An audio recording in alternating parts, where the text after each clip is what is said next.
Hi, everyone, and welcome to Teachly University. And in this lecture, I am going to be providing an overview of academic writing. And I think this is a great lecture for high school and college students who perhaps are getting introduced to more complicated and challenging writing assignments, and perhaps maybe you're a little flustered and confused as to what's expected of you when it comes to these assignments. And I think with this lecture, it's going to provide some useful information that I think will give you some more insight on how to take on these writing assignments. And of course, with every lecture, I want to start with a quote, and this is from Peter Elbow, who said, "The real reason that language so often carries magic is because humans have trouble not ascribing special power to it. Language makes so many things happen. If we say or write words in a certain way, we can make people see things that aren't there and feel things they have no reason to feel. All this were mere mouth sounds or paper marks." And I think all of us don't really appreciate how powerful language is or how powerful written words are. When you think about most of the information that we know, all the things we've learned in school, all the knowledge that we have that we use in our job or even in our social lives, we learned through written words and language. Language and words that have been communicated to us in such a way where it left a lasting impact. And I think if we, as writers, understood the power of written words and language, I think we'd appreciate writing a little bit more. And that's what academic writing does, is that it helps us harness this power of language to help us communicate more effectively. And as a writing tutor, I've worked with hundreds of students, and in working with students, I've seen the frustrations and struggles that many students have. And I think that the big problem is that students don't have confidence in their ideas because they don't understand how to write effectively or organize their ideas in such a way where they can harness this power. And academic writing helps us solve that. And again, I know how tedious academic writing could be. It could be very rigid and dry. But as you'll see, that once we understand the formula behind academic writing, it becomes that much easier and we'll know what to do with every single writing assignment. So academic writing is designed to help students organize their thoughts and content while providing an education on how to make strong arguments and back those arguments up with evidence. A challenge I see a lot of students have is coming up with a strong thesis or claim. A lot of essays that I've seen or first drafts are where the content is very dry or vague or ambiguous. And what academic writing does is that it helps us cut through the fog and get to the point and organize our content and encourage critical thinking. Another issue that a lot of students have is having confidence in your ideas, thinking creatively and coming up with new ideas. And academic writing helps us harness this language and these ideas so we can make strong arguments.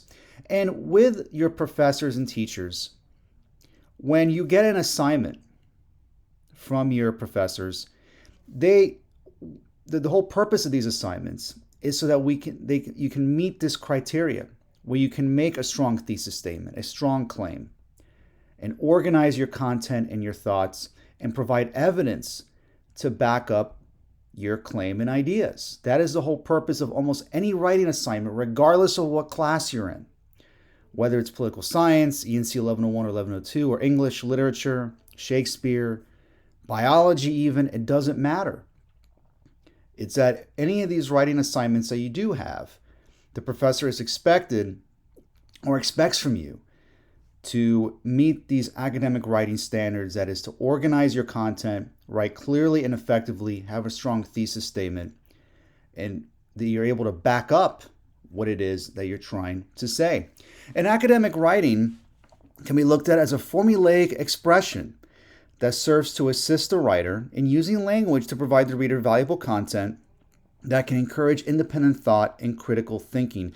The way I look at academic writing is I look at it as a formula. Academic writing is where you have to do things a certain way. You have to follow a certain format. And I'll dive a little bit into the specific formats you will concern yourself with, or you'll see as you progress throughout your academic career. Academic writing is where you do things a certain way. It's a little bit rigid, but once you understand that formula, and I explain this formula in my course, The Right Style Guide to Better Academic Writing, and I'll provide the link to this course for the description of this lecture in my YouTube channel. And with this course I designed is to help you understand the formula behind academic writing. There's a formula behind it. Once you understand it, it's going to make your job that much easier when it comes to completing these writing assignments and getting great grades, because that's really the end result here, right? It's to get great grades on your essay. If you're failing your essays and you're not writing well, doing well, then that's going to harm your ability to progress and move up throughout, through different courses, throughout your academic career, and it's just going to harm your ability to learn and have confidence in your thoughts and abilities.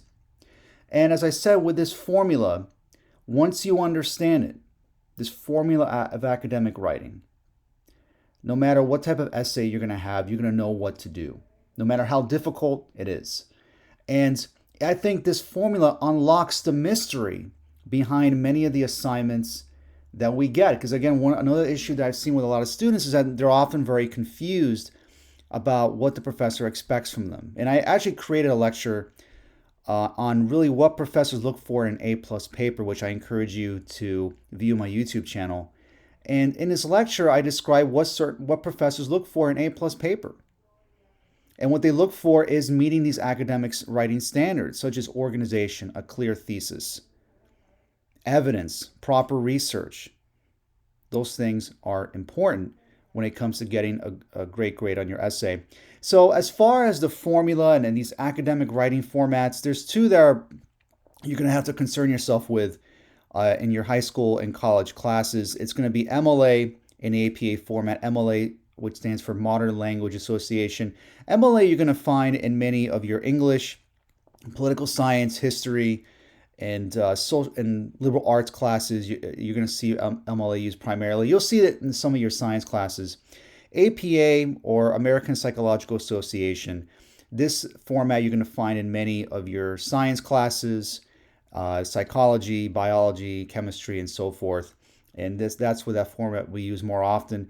And again, I go over these formats in my class, The Right Style Guide to Better Academic Writing. And you'll find that there's similarities between the two and, of course, differences. But once you understand the format and the structure and the formula behind these two writing styles or formats, it's going to make your job that much easier. And you're going to know much more than the average student who, and I'm guilty of this too, and that so many students struggle or don't know MLA or APA format. So you're going to be ahead of the game once you understand MLA and APA format very thoroughly. And the thesis, as I explained before, is the main idea of your essay. A clear, concise essay organized and backed up by evidence is a foundation behind academic writing. So the thesis statement, another way to look at it, is that it's an answer to a question. So one example can be, a question could be, what is the root cause of diabetes in the United States? And the answer to that question could be, is the thesis statement. And the answer could be, a lack of exercise is one of the leading contributors to diabetes in the United States. Again, there are people that will agree or disagree with that thesis statement. And that's another characteristic of a great thesis, is that it's debatable.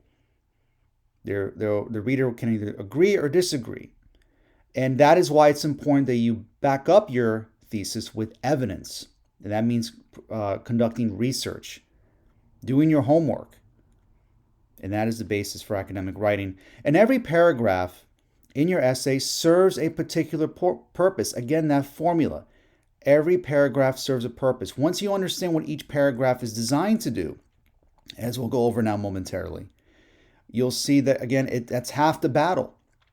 It's understanding the formula and what each paragraph does. And this is a little formula or cheat sheet that I created that I think will help you understand the 5-paragraph essay a little bit more and give you a better understanding of what to do with each paragraph and how to organize your content. So the introductory paragraph defines what the essay is going to be about. It sets the foundation of what the reader expects in the essay.